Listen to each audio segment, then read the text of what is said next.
Well, guys, if you're familiar with my next guest, then you're probably used to hearing him do exactly what I'm doing right now, as co-host of the Cryptid Creator Corner podcast for the award-winning comicbookyeti.com. Today, we're here to talk about his first comics project, a graphic novel that he is writing that is called Penny and the Yeti. It's an amazing story. I'm excited to get into it, as well as the story of our next guest, Mr. Jimmy Gaspero. How are you tonight, sir? I'm doing great. Thank you, so much for having me. But yeah, I mean, work's going okay. Promoting the book, setting stuff up for Penny and the Yeti. As we record this, my birthday's in 2 days. So yeah, I got plenty of good stuff. Nice, man. Happy birthday. Thank you. Thank you. No problem at all. I can imagine a lot of better things you could be doing for your birthday than spending it with me, but I'm glad you're here. So, No, I look, I really like what you do. I mean, as somebody who has a podcast and does stuff with Comic Book Yeti, and we cover a lot of indie comics, but anytime you're covering something, like it's just it's hard. It's hard out there to do it, and there's not, a lot of money in it at all. So I appreciate anybody who is out there talking about comics and interviewing creators and, trying to get folks interested in what's out there on the shelves. So no, I appreciate you, and I appreciate you giving me an opportunity to talk about Penny and the Yeti. no problem at all, man. And like I said, Penny and the Yeti, it's a great story. It is a book about a young woman named Penny and her sister, for the record, who are kind of living in this real constant state of tension brought on by their parents' dysfunctional marriage. When something magical happens that, has the potential to aid in all of these situations. And like I said, it's a fascinating story. It's a beautiful story drawn by Amber Aiken. And when you see it, you will love it, I guarantee. And like I said, I want to jump into this story. But before we do, I want to jump into your story. Because as far as I can tell, right, you've been active in comic book media about as long as I have. I got started in the middle of the pandemic, toward the tail end of 2021. And I remember seeing the Comic Book Yeti just a lot. I feel like this it's a small pool that we all swim in. So we're all vaguely familiar with one another. But I'm curious as to like Yeah. what brought you to the pool party, if you will. No, sure. So Comic Book Yeti was started by Matt Leggetti. And I don't know if I never asked Matt like why Yeti other than it rhymed with his last name. But Matt had started Comic Book Yeti. He was doing a lot of stuff on his own, just talking about indie comics. And then he had, as I understand it, had brought in a couple other individuals to do some like a reviews editor. And a few other people. And Matt had reached out to me probably I want to say in 2019, because I would like, post stuff on Twitter about comics that I really liked. And, you know, that's like the real fun of social media for me as somebody as a kid who like loved television and loved reading, even if it wasn't comics. But, this day and age, having a connection to the people who are making the stuff that like meant something to me is like super cool. Like I've never been a person who, has gotten on and wanted to yell at people on the internet or do anything like that. I try to be very positive because that's just kind of like what I like. But Matt had reached out to me and he's like, "Would you ever think about like reviewing comics?" And I was like, "I have no background in art whatsoever. I just felt like I did not have the knowledge or the language to talk about comics, artistically, like the artistic side of it." Mm. And yeah, then a few months later, he reached out to me again, and he's like, "Why don't you just try it?" And that was probably towards the end of 2020. And I finally said, okay, and I came on board. I reviewed a couple of things, and then they did some written interviews, but not a ton. And I thought, oh, well, as a lawyer, the only thing I'm really trained to do is ask questions. So I was like, well, I'll take on written interviews. So I did that for a little bit. They made me like the interviews editor. And then when Byron O'Neill joined Comic Book Yeti, he had wanted to start a podcast. And I said, oh, that could be neat. So we started the podcast in, I guess by 2020, by early 2022. Hmm. And yeah, and we've been doing the podcast for 4 years. Matt eventually left, and Byron took over as editor in chief and kind of kept Comic Book Yeti going. Like basically made sure it, we had people involved for a while. There was only a few of us. We've gotten some more people in, but in any event, that's kind of how I got first involved in Comic Book Yeti, and once I started doing I've only reviewed a handful of things, but once I started doing the interviews, I really liked it. And then once I started doing the podcast, I feel like my style has developed, hopefully a little bit in the past 4 years, but I just really enjoy talking to people. I mean, so much of my job is talking, and I like talking about comics. And even if there's something I don't know, I like hearing creators talk about the process. And I mean, I'll go as far into the weeds as anybody, wants to go. Like I've had creators that are sometimes like, "Well, that's too inside baseball," and I'm like, "No, no, I want to know that. Like, let's talk about how it really works. Let's get into it." So it's been great. So that's kind of how I got involved in reviewing, and then and the podcast. Matt and then Byron have kind of brought me along, and Comic Book Yeti now we have over 400 episodes of the podcast. Yeah, a lot of like I said, we kind of cross paths, and most of Yeah. the time, I'm just looking like I'm either asking, okay, how in the world did they get this guest, or it's how are they fitting so many episodes in? Like, where they have the time to record these? This is crazy. You guys are nothing if not prolific.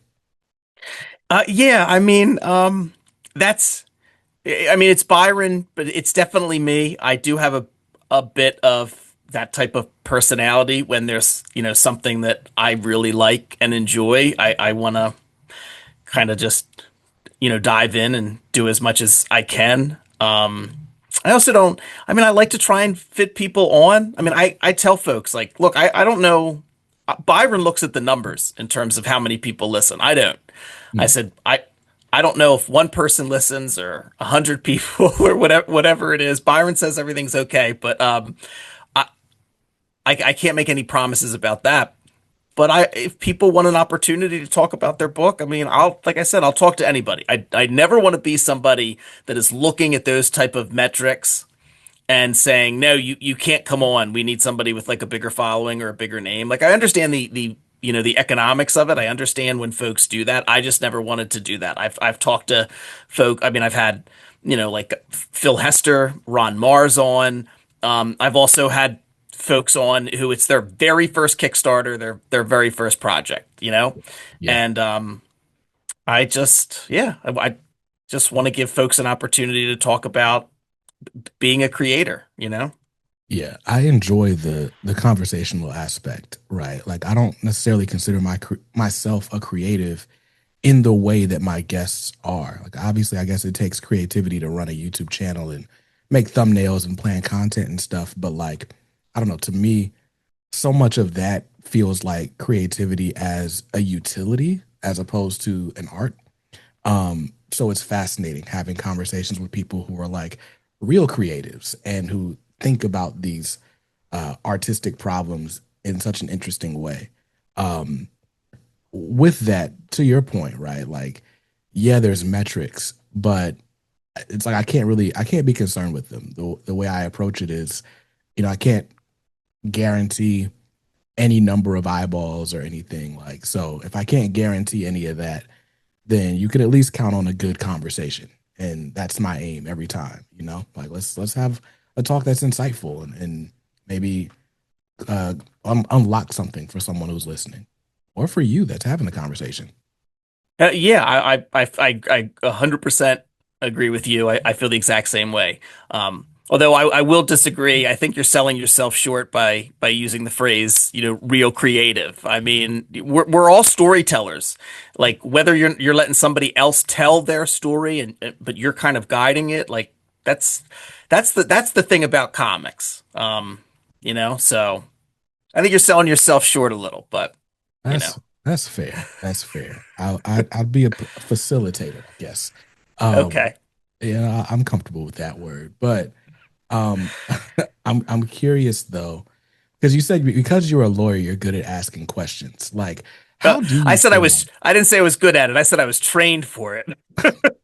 Okay, so I am curious though, like how that a profession, right? Like I talked to Al Letson, who did the Mr. Terrific Year One series, and he's an investigative journalist, but he didn't go to journalism school, but he just kind of was a podcaster that ended up in this super like news based organization. And kind of the way he talks about like getting people's stories out of them is really interesting. And it's like, I think that works well in a field like this. But I'm curious as to like, okay, what things maybe in your law training that you found helpful in this side hustle? Yeah, it's interesting because as a podcast host, when I first started, I found that I was conducting a lot of my interviews like a deposition, like I would, trying to draw out information, like at a discovery deposition, where, for any listeners who aren't familiar with that process, a discovery deposition, because I do personal injury work, so it's all civil stuff, car accidents. I mean, I've done a lot of different stuff over the years, but I do, car accidents, slip and falls, nursing home negligence, workers' compensation, all plaintiff based, the person who's been injured. And really, when you're doing a deposition, you're just trying to draw information out.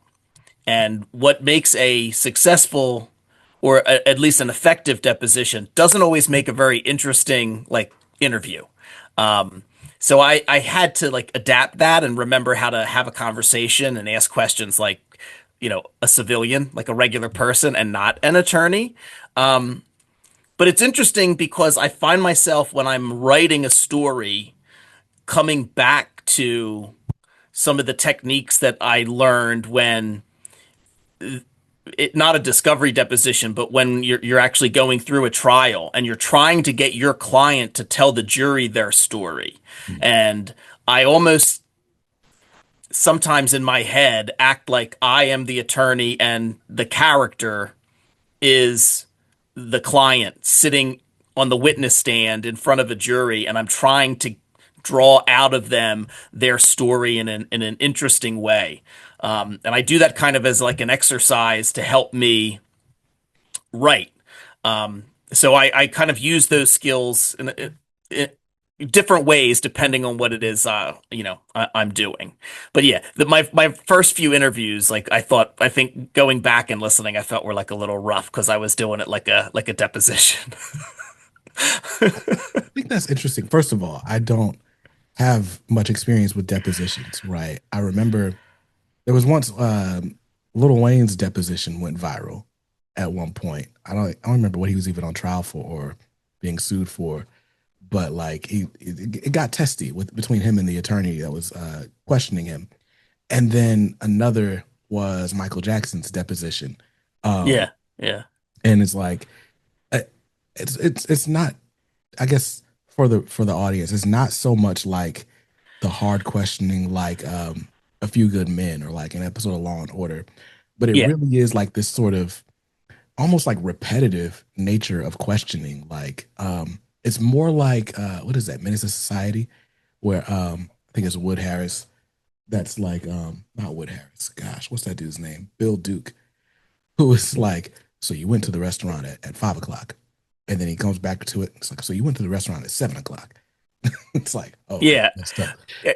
With But but it is like with the deposition, there's no jury present, so you're not necessarily trying to spark like an emotional reaction. You're a deposition, you're just trying to find out information, and you're also, if it's an adverse witness, you're trying to lock in their testimony, because if they tell you something and they're a witness for the other side, if they tell you something at a deposition, for example, we went to the restaurant at 5, and for whatever reason that's important. And then at trial, they testify and they say they were at the restaurant at 7. The first thing you're going to do is take out that transcript, Mm. and you're going to be like, Mr. Kicks,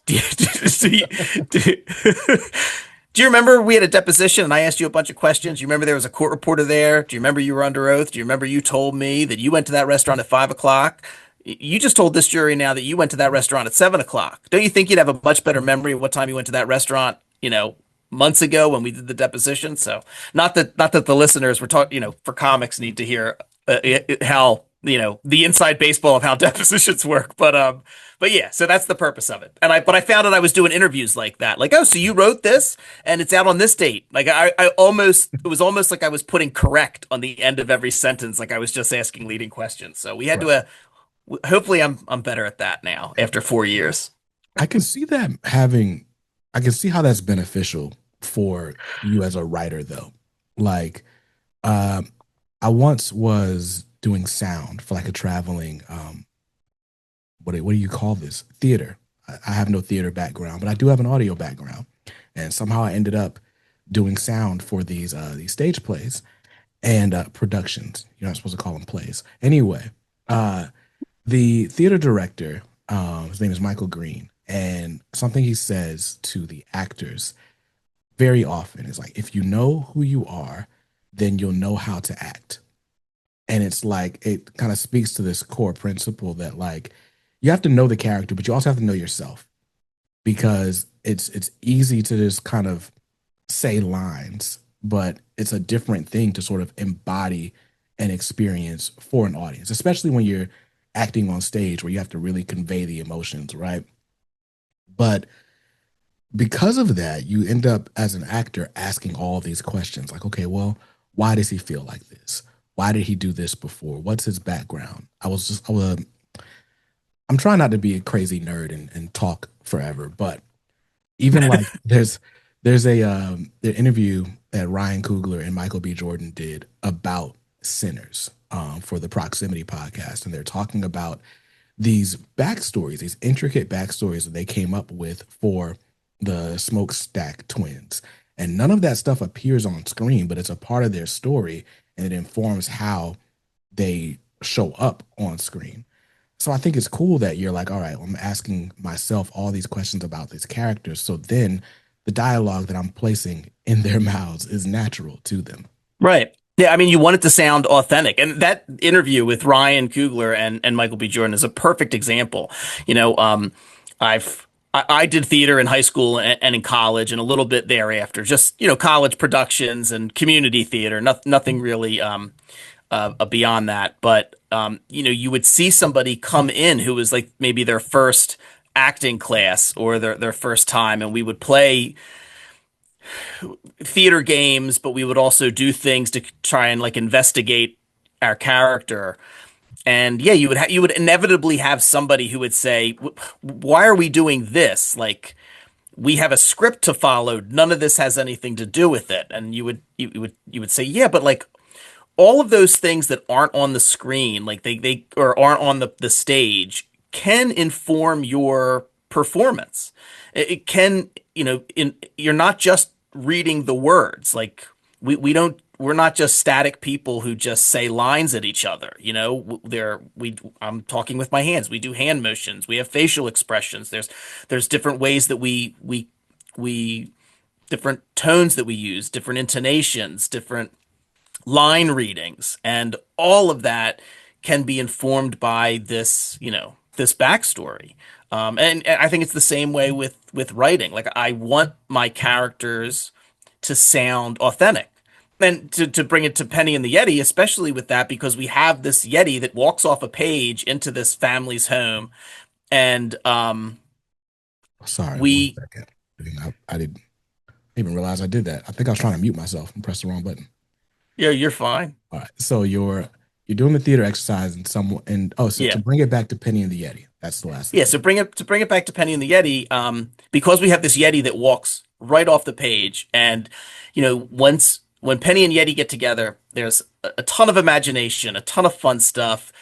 You know, mingled in with this family that's a bit in crisis, these parents that are kind of constantly kind of going after each other. So I and Amber Aiken, the artist and co-creator who did just a tremendous job, has this beautiful, whimsical, magical style. Um, I felt that we both felt that we needed the family to feel as authentic as possible because the more authentic the family felt, I thought the bigger the fun imaginative moments would work. Yeah. And so yeah, that's one of the things that I would do to try and make sure that Fenton and Maxine, the parents in the story, and even Peri and Penny, sounded authentic. They sounded like real people. Yeah, at least I hope. I hope it comes across that way. No, they sound real, but even more importantly than that, the story feels real. And maybe it just hits close to home because, my parents divorced when I was 10.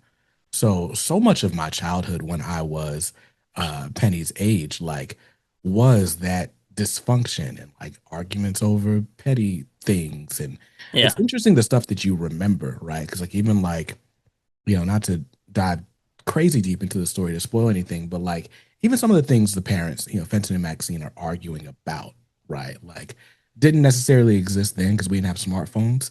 But what I found interesting was like kind of how vivid the arguments are because it's like for the kid experiencing it, it really does like kind of take over whatever is what's is happening in the moment. Um, and I think what's also great about it is watching Penny's imagination soar and like when this Yeti jumps off the page, how she's able to sort of escape into that world with him. And there's even points where it's like the parents' dialogue isn't like as loud or like isn't necessarily intelligible at the moment, and it's like that's an amazing touch. But yeah, sorry to not to skip ahead too much. It very much feels real on all parts.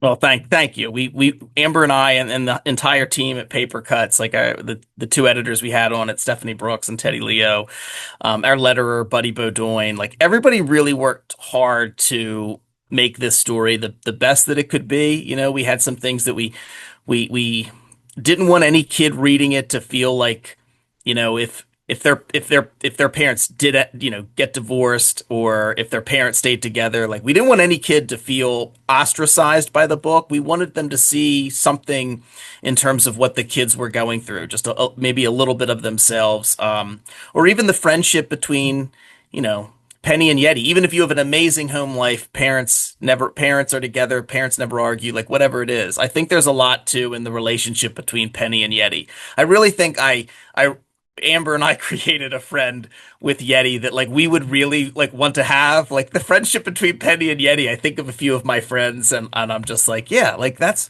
those things, like some of my friends that I'm still close with and I've been friends with for years. I wanted to imbue like all of that when we get together, which, it doesn't happen as often as any of us would like with careers and family. Um, but I think there's something special about Penny and Yeti's friendship. And that was very important to us to make sure that that really came through. Now, did you have a favorite character to write dialogue for? It was definitely Yeti. Okay.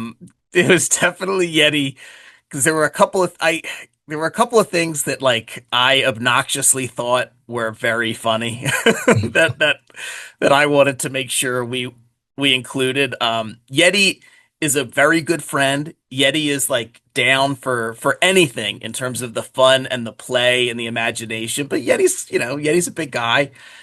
He breaks things sometimes. He doesn't really mean to. There was one thing that I thought was really funny that um like I said, obnoxiously laugh at my own jokes because I wrote it. But when they're talking about doing something, I can't remember what it was, but Yeti says something like, "And I promise I won't get sauce on me again." I don't, and that's like, I don't think. And then there's a scene where they kind of do a big fun play imagination and they have creatures that they're kind of riding, and like the imaginative world that they create is very big and very fun. And like there's one character that says something, and then Penny says something, and yet he's like, I don't like heights. And I just like, I don't know what it was. Doing those things made me giggle, and I'm like, well, I hope somebody else appreciates this because I'm really getting a kick out of myself. Like, I It's- hope Amber laughs when she has to draw this, you know? right. I hope it's not just like dad jokes, right? Like you love it, I love it. Like maybe hopefully it's actually funny, right? Like, but Yeah, for for me, one of my favorite parts is like toward the beginning, like this Yeti jumps off the page, and first of all, like they just take the Yeti to school, like that's crazy. But the teacher's like, "Oh, everybody say hi to the Yeti," and Yeti's like, "Oh no, it's just Yeti." I love it, well, and he just takes thank you. everything uh, like I guess literally like in that way, like it's just Yeah, very deadpan, but like not deadpan like I don't know Conan O'Brien or something, but like he's just that innocent, and I think that's yeah, what rings or shines through from him. yeah. Well, thank you. I'm glad you like that part.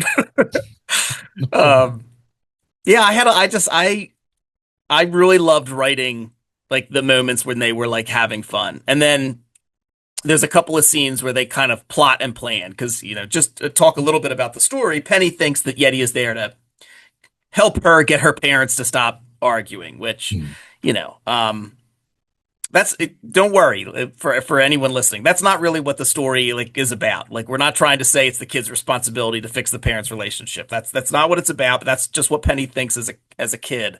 Um, and they do a couple of scenes where they like plot and plan stuff. And when hmm. I saw those pages like that Amber put those together, I mean that's just like I mean I've had this is my first and Amber's first like full length graphic novel. I've only ever done shorts that have been published in a couple of different anthologies, but that's like the dream. And I have heard so many creators, you probably have too, talk like that are just writers and talk about getting art in their inbox and Yeah, seeing the art for the first time. That was like one of the, and I'm like, I want that. That's why I started, creating. I want that. I want to feel that. I want to feel that too. And when I would see that page, there's like two pages in particular. Um, and it's Penny and Yeti kind of planning it out, and then it's like the little scenario of them doing it, like their little Ocean's 11 type kind of heist at one point. And I'm just like, yeah, it's just such an amazing feeling to think like, yeah, I wrote some words down, and then Amber turned it into something that I couldn't I just didn't see it looking exactly like that, and it's way better than anything I thought of. It's definitely the thing I love about comics. It's definitely a medium where like the whole is greater than the sum of its parts. for sure. And since Amber's not here, I'm just gonna, you know what? I'll share. Well, no, I won't do that because I'm way too deep into this book. Let me move to the beginning and then I'll share. Um, but because what I want to do is just kind of, I don't know, we have to highlight this amazing work that's been done. This book is beautiful. First off, let's see, can I fit Thank this? you. That's the wrong way to fit it. All right. Anyway, this book is like it's. I don't know how you do. I'm terrible at describing art, but this is very much like whimsical Yeah. Yeah, like and that's one of my favorite things that they did in the beginning because there's a scene later on in the book that, where that image of uh Penny and Yeti kind of on a rope swing is in mhm, the book when they took it and they put it on that in the beginning of it. And it's just um one of my favorites.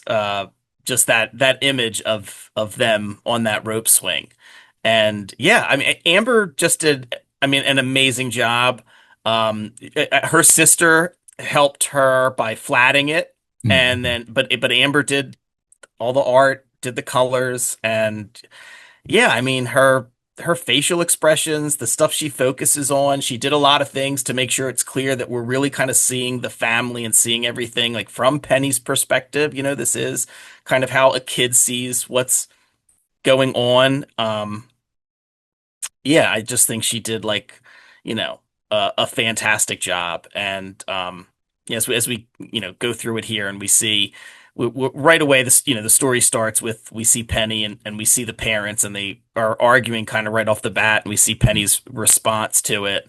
The first section of the book kind of Penny then has like one-on-one time which with all the other members of the family. We meet her older sister Peri Mhm. and yeah, the first panel that we see Peri in with Peri and Yeti, or yeah, Peri and Penny. Um, yeah, I love the design that Amber came up with for Peri. She's the one that likes cryptid. She always has a series of cryptid t-shirts. Like there's a Loch Ness Monster one. I think later on there's a Mothman one, and she has very like big sister, always kind of annoyed energy. Uh-huh. So, I think what I love about it, I'm gonna stop sharing so y'all have something to look forward to. But what I love about it, their relationship is like I was the older brother in that equation.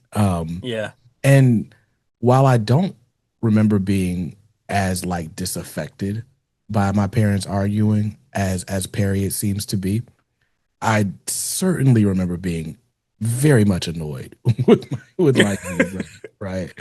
And so it's like when you see these portrayals, it's like, God, why is that kid so mean? And it's like, no, no, no. Why is the other one so annoying? That's the real question. But I think really it's just to show that this is a real family. It's a real family. I think Amber's art really helps to convey that emotion in every moment. I even love like the angles, like how a lot of times when you're seeing the parents, you're seeing them in like this almost hero angle because that's how the kids would see them, like they're looking up at them constantly, and a lot of times that's the perspective that we're getting as well. And yeah. so you kind of get a taste of like how big the world feels around Penny. I thought that was a nice touch. But backing out a little bit, something that's interesting to me, you're a lawyer by trade, but you've been creative. You've had theater experience. You've been writing short stories and comic book shorts. And for whatever reason, you've decided like, no, I'm gonna go like all in on this, and at the very least, see this idea through. Why? Um, yeah, great question. A couple of reasons. Like I said, I did theater in high school and college, and then even a little bit afterwards. The last show I was ever in was in 2010. So I'm going to answer your question. Sorry, but I'll just give No, you a you little bit of good. You good. background here. So last show I ever did was in 2010. My buddy Cass, who's probably my closest friend other than my brother. My buddy Cass still does theater. He's a teacher, teaches business, and does theater, and has been doing it pretty much all his life. Was doing The Producers, the musical, and they needed people. And my wife she was a dancer, growing up, and was an excellent tap dancer, and they needed tap dancers as well. So he recruited my wife and I to be in The Producers, and we had a fantastic time. Um, but at that point, I hadn't done anything in about a year. We did The Producers, and I was just like, yeah, it's just a lot. Like it was 2010. I was married at that point. We were thinking about starting a family and having kids. And yeah, then my oldest was born in 2012, and it was just work and kids stuff. And I'd been asked to do, community theater every once in a while, but it just didn't seem like a good time. It's like a lot to rehearse 3 days a week. And I hadn't done anything. And then, like, 10 years goes by, and I, I mean, I like my job. I like being a lawyer, but I felt like I didn't have any type of creative outlet. And I thought, no big deal. But after a decade, I really missed it. I missed kind of not necessarily being on stage, but I missed doing something. And I was reading all these comic books, and I was like, I never thought of being a writer. Like, I like telling stories, I like telling jokes. I just never occurred to me. Like, I was a psychology major at St. Joe's, then I was a probations officer for a year, and then I went to law school.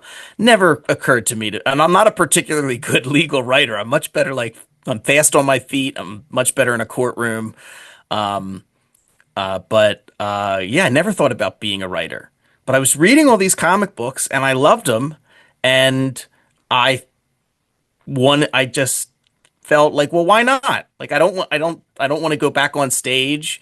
It's a lot of, you know, rehearsal time, and I don't know if that's what I want to do anymore, but I wanted to do something. I'm like, well, let's scratch this itch. Let's see if this is what it is, you know? Because I started writing in 2020, right before I started with Comic Book Yeti. So the writing came just before joining Comic Book Yeti, but I've been reading comics and like posting about them on social media. And yeah, like I got a lot of no's. I was submitting to anthologies and got a lot of no's, but I got one or two yeses. And man, the one or two yeses, I just felt like I could have got 1,000 no's. And that one or two yes, and seeing something that I wrote, you know, in an anthology or to get published, or, you know, to somebody just to read something and send a message to me like I would to some other creator and say, "Hey, I read this story. I really liked it." Or, you know, "Hey, nice job with this." Yeah, I was like, "Ah, well, I'm going to keep doing this. I like this. Let's see how this goes. I like comics." And then I started the podcast, and the podcast just, or Byron started the podcast. I started co-hosting with him, and that just like dumped a ton of gasoline on the fire. Like, actually talking to other creators, and that just made me more. That just made me want more, you know, more to be part of that like club. Mm. And so yeah, I kept at it, kept doing it. Was got published in a handful of anthologies. Had enough like little stories together that I kickstarted my own anthology of just stuff that I had written, and had this art and wanted that Amber had done, because this started as like a 4-page short, just um to show my daughter Penny, how comics were made. And I pitched it to Mad Cave, and Papercutz really liked it and loved Amber's artwork. And yeah, like once I got started and got that little taste of, hey, here's your name, you know, on a book, Mm. in an anthology, it was, I just, I was, I don't know. I mean, it was, I just felt it. I felt like this is what I want to do. This is how I want to tell stories. I want to be part of this club. And yeah, to write my first graphic novel, to be, you know, an all ages book that means a lot to me, that means a lot to Amber. I couldn't have asked for a better publisher than Papercutz and the people that were involved. And honestly, there's something real. I mean, as we record this, you know, my birthday is Saturday. I'm going to be 47. And I don't know, there's something that I get a kick out of myself, of being like, oh, wow, I'm 47 years old, and I'm going to have my first published graphic novel. And there's definitely an element, like as a dad, that, you know, with my kids, like they hear me talk about work sometimes, but, you know, to show them there's a book with my name on it, like and we've read comics and graphic novels. They're 13 and 8 their entire lives. So there's definitely some element of, I don't know exactly what they feel about it, but, you know, maybe one day they'll be like, yeah, my dad, you know, I can do anything. My dad had a book published at 47.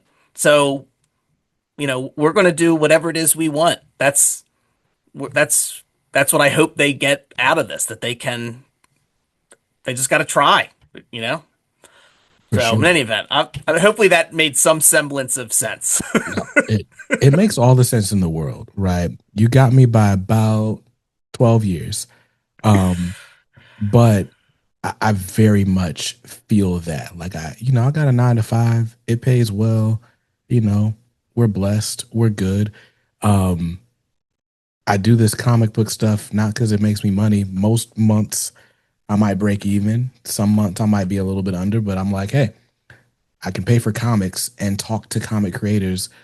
I'm living an amazing life. And if there's anything I want my kids to take from it is like, whether it's paying your bills or not, like figure out how to pay your bills. That's what responsible adults do. But don't let life drown out the joy.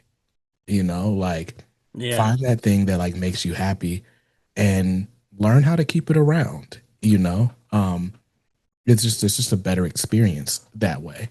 And so yeah, the never give up aspect is certainly important. Now, what's crazy Yeah. though is I'm listening to your story, and maybe just because you're trained as an attorney, you're going step by step by step.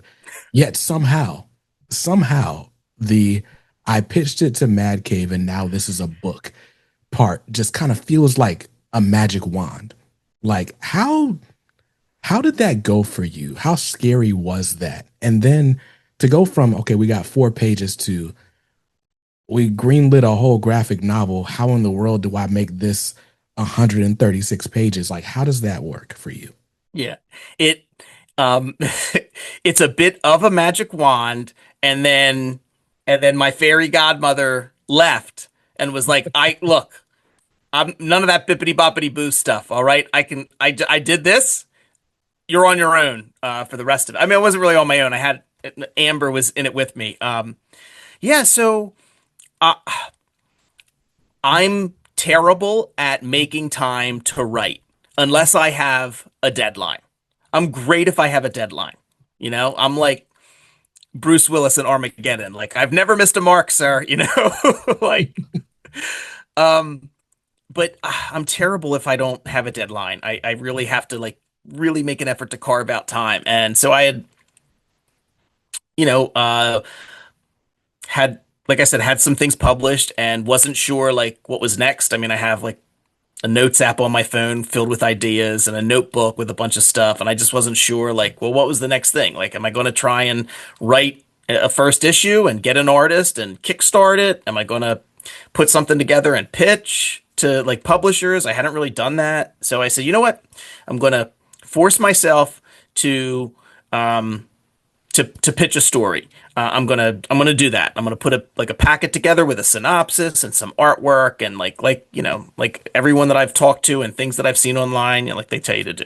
And the art I had was this 4 page short called Yeti and the Big Stomp, which my Penny and I came up with a story idea. I wanted to show her how comics were made, so I took the idea, I scripted it. I had been paired with an artist, Beck Kubrick, for the first thing that was ever published of mine. And I reached out to Beck, and Beck, I really liked Beck's style. But Beck wasn't available, gave me the name of 3 people who were. One of them was Amber. As soon as I saw Amber's art, I said, like, Amber, this is like a story my daughter and I came up with. It's 4 pages. Would you be interested in drawing it, coloring it, lettering it? And she's like, yeah, oh, absolutely. And paid her for that. She did it. It was amazing. I got to show Penny on the iPad. Look, remember that story? Look, we made a comic. That's you. You're in a comic. You're a comic book character. Look, there's a Yeti.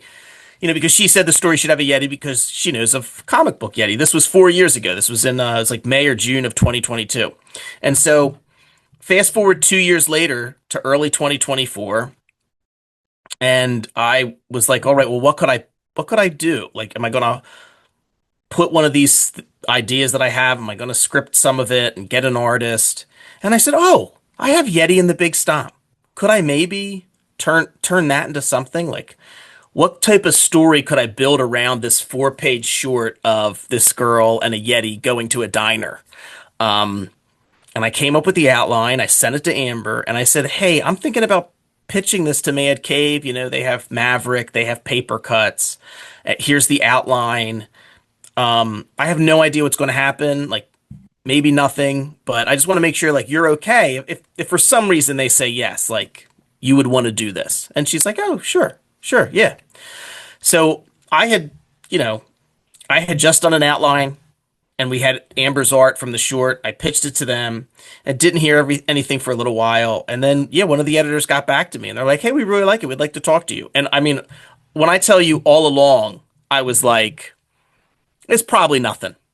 I Mhm. mean, it's so hard to make anything, and the business of it is tough. Like, this is like the first thing I've ever pitched. Like, it's probably nothing. And then we had a conversation with an editor, and then we talked to like an editor and one of the other people at Man Cave, and all along, I'm just like, it's probably nothing.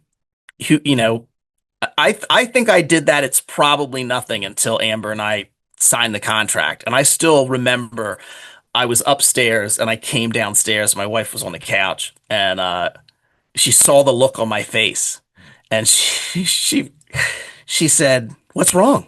And I said, we just like, agreed and digitally signed the contract for Penny and the Yeti for like a 114-page graphic novel."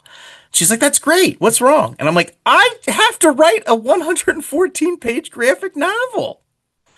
What do you mean what's wrong?" Now, Because and I the editor reached out and they're like, "Hey, do you have any of the script? Can I see some of the script?" And I'm like, I said, "Look, I'm going to be honest. I really, like, the whole time was like, this might not happen. I don't have like more of the script yet." I said, "Give me 3 months. Does that work?" And they're like, "Yeah." So I took 3 months. I would write in my notebook by hand on a Saturday, and then I would type it in and edit as I go on a Sunday. And like all along, was like, is this good? Is this terrible? Is this good? Is this bad? And then just did that for 3 months until I had a full draft of the script. And then I'd sent it to Amber. I sent it to our editor, and we started editing until we could get stuff locked so Amber could start drawing. And like once the script was locked and Amber took over, it was like, I was like, okay, okay, that's at least that part of it is done. And then once I started seeing the art come in from Amber, I was just like, oh, oh, this might be good. This might be good. Like Amber really elevated it to like another level. But yeah, I was absolutely terrified that I told the nice people at Papercutz that I could write a 114-page graphic novel, having never done that before. And I don't know, I told him I could do it, and I just did my best, and we really the whole team really worked hard to make the story as good as it could be. There was um you know there was a lot went into it in terms of like finessing it, and we were all on the same page about what we wanted to show with Yeti and Penny and the family. But yeah, I mean, yeah, it was terrifying to actually sign that contract and then have to do it, to be honest with you. now, did you have an attorney look over this contract for you, sir? I did. I did. Me. I did. I did Yes. it. Yes. Now, you've got this deal signed. You got 114 pages to write. Are there resources that you're looking to help you script this? Are there books that you may have read, or is it just you in a notebook figuring it out? Yeah, I mean, when I first had the idea to write in 2020, I went and got a bunch of stuff from the libraries. Scott McCloud's Understanding Comics, Bendis's Words and Pictures. I always forget the actual title of it, but it's Bendis's book. Denny O'Neil wrote one Mhm. about writing comics. And yeah, I went to my graphic novels that have scripts as back matter. Mhm. And I'm just like, oh, wait, I remember seeing a script in this, and I'm like looking like through my shelf and like just pulling them off. And like I would look at the script and it's like, oh, that's how they format it. That's how they format it. And I had written a couple of short comics and had some things published. So I just hadn't done anything for that length. So, but yeah, those were some of the resources. I mean, I love a graphic novel that has back matter that includes a script. I think for any creators out there who are just getting started and like want to know where to start, if you have a graphic novel that has script pages in it, is even better if it has, thumbnails. Um, dig them out, study them, see how they're formatted, see how the thumbnails look, see how the script changes. I mean, that's an amazing way, I think, to, get a sense of what you need to do to write a comic script. And not to be promoting too many other people, but Marvel's got a new series out. I haven't been able to check it out yet, but it's called From Script to Page, where they'll take a character and just put a bunch of scripts for that character, and then like basically the script, thumbnails, finished page, and that's one story. Then you move on to the next, and it's like just really interesting examples. I'm assuming it's aimed at like a young reader just to see how things come together, but for an aspiring writer or even artist, like that type of stuff is gold to me.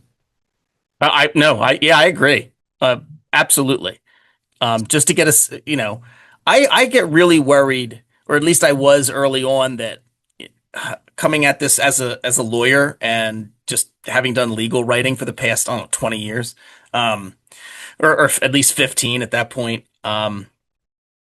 I was always concerned early on, like, oh, am I doing this wrong? Is this how you format it? Like, do I use a tab after do I have to write the character's name? Do I number the dialogue? Like all those different things. For Penny and Yeti was the first time where I'm like, I can't do that. I can't be worried that I'm going to make, some mistake, or an editor's going to tell me, oh, this isn't how we do it. You did something wrong. If that's the case, then let them. We'll fix it. Um, I would I would write in the script sometime, Amber, this is what I'm thinking for this panel. But if you have a better idea, let's talk about it. Or maybe something like this. I wasn't precious with it. I wasn't, it has to be this. This is my idea. I don't know. Maybe there's something better. You're the artist. Could you do something like this? The script was much more of a dialogue between Amber and I. I Mm. think, at least to me, I think that's why the book reads so well. And I really do think it is I think we did a really good job. And I think that's part of it, that it wasn't like page one, panel one, has to say this. It was more of a conversation between the two of us. Like the script wasn't on any fancy software. It was a shared Google Doc, and we just wrote comments and edited it. And yeah. It very much feels collaborative. Like it almost feels like a book that's written and drawn by the same person. Like the way you all work together, from colors to letters, is it's just it works really well. Um, and like I guess the term would be it's a very unified vision, and I think it's better for that. Well, thank you. I appreciate that. No problem. It like I said, man, this is again, it's a book that hits me in the feels. It reminds me of my childhood, some of the best parts amid some of the more trying parts.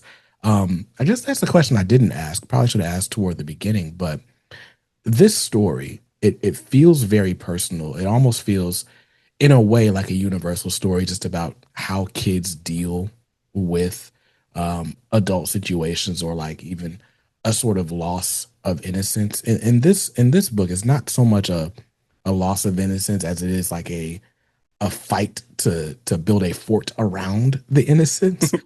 And I love it for that. But what brought this story to the page? Yeah, part of it was like my daughter Penny.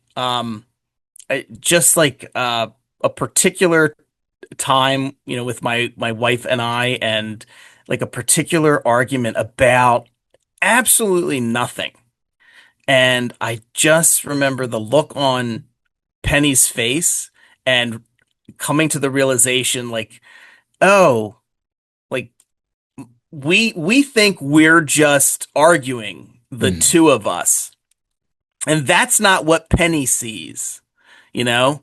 She's also feeling things. She's just not sitting there watching TV why the two of us are bickering back and forth at each other. Like she's having an emotional reaction to what she is hearing and seeing. And I, I don't know why um it was that moment right there. It's partly also because Penny is like, if anyone in our family is an empath, it's definitely like Penny. She's can, as an 8-year-old, she can very much key in on what somebody else is feeling. And yeah, I just remembered that. And so when I was thinking of what story do I come up with for, all I had the 4 pages and Penny and Yeti go to the diner together and it brought me back to that. And then Mm, from there I was like, I don't see a lot of families that are in, um that are kind of in that type of crisis. Like I see a lot of stuff where it's really bad mhm. and it's like it's a drama, and I see stuff where in kids literature where it's like the aftermath of a divorce and we're Yeah. trying to figure out how to navigate that. And so I didn't want to say one way or the other, like what happens. Like, we're not telling a story where these two people need to get divorced or these two people are definitely going to stay together and everybody's like happy at the end. I wanted it to feel authentic again, but I wanted it to be about Penny kind of finding her voice or finding a way um, to kind of communicate those things, But in the beginning, her and Yeti go on adventures because she thinks Yeti's there to stop the parents from fighting, and then along the way in the writing of it, I discovered that it was a lot more about Peri and what was going on with her than I had first thought, and that really kind of helped Amber and I think, kind of key into how the story was, the conclusion that we were writing to when I realized like, oh, Perry's going to play a much bigger part in this than I at first thought. Yeah. And again, I try not to spoil things. I'm staying really close to the beginning of this book, right? But we talked a little bit about, Perry being the older sister and just kind of being annoyed, being like that kind of stereotypical big sister in a supporting role, right? Yeah. But it's worth mentioning that the reason we have this Yeti and we get to go on this adventure at all is because Perry does at the very least have a moment of empathy for her sister. And it's like, hey, I made this thing for you. Like, let me help you out. So it's not this like super antagonistic relationship. It's like she's on a journey and Penny is on a journey and they'll have to intertwine at some points. But like, it's just kind of like a reminder that we all deal with things in different ways. And I thought that was really poignant. Thank you. Yeah, I mean, it was once I knew, um, I mean, I had an idea as to how Yeti was going to enter their world, and then once I realized that um, Perry was going to have a larger role towards, later scenes in the book, it was very important that Yeti came into the situation through Perry somehow, and then so that then the art, the sidewalk chalk art, and then the drawing that Perry gives to Penny, and yeah, I mean. Perry does have a bit of the stereotypical, older sibling. I was the oldest of three in my house, so I kind of get that older sibling role. And there were a couple of things that, the get out of my room, and then as soon as Yeti shows up, Perry changes her tune fairly quickly. Like, oh, this is cool. I can play. I can hang out. Yeah, yeah. Yeah, So yeah. yeah. This man, this book is great, and I could talk to you all night about both this book and your journey. But I have to say before we wrap up, like this is an amazing project. Like to go from 4 pages to this graphic novel. It it's like I said, we talked about it earlier. It's like it does feel a little bit like a magic wand at points, but like a magic wand couldn't make a book this good, right? Like there's real talent behind this between you and Amber and everyone else involved. Like this book feels like something special. So I'm really excited for other people to experience it. This book is out in stores everywhere on April 21st via Papercutz. So you can get it at your local comic shop. You can find it at your local bookstore. They can order it for you. If you're listening to this before or as it's released, the final order cutoff for this, if you're ordering from a comic shop, that is on March 30th, which is my little brother's birthday. The annoying little brother he is. Anyway, uh, Well, happy birthday to your little brother. thanks. I'll tell him happy birthday. I love you, Tyler. But the final order cutoff for this book is on March 30th. So call your local comic shop. Let them know there's a graphic novel, Penny and the Yeti, that you gotta have, right? Buy it for yourself, buy it for your kids, buy it for your mom. They'll love it. Everyone involved will love it. And yeah, before we go, is there any place you want to shout out or anything you want to leave our listeners with? Um, Thank you for listening. I you know, you can check out the Cryptid Creator Corner if you want to check out another podcast. You can, we have like over 400 episodes on the Cryptid Creator Corner. Yeah, if you pick up Penny and the Yeti, I hope you like it. Let me know. You can find me on Blue Sky at Jimmy Gaspero. And yeah, I don't know. Just go and get some, even if you don't pick up Penny and the Yeti, get something else. Get some good comics out there. There's a ton of great stuff. If you're listening to this far in and you're like, I listened to this whole thing, I don't want any all ages books. There's a ton of great stuff coming out. And it doesn't matter. It's a golden age of comic books. I just got a sneak peek at Chris Condon's and Andrew Eric and Charlie Adlard's Of the Earth. It's coming out through Image.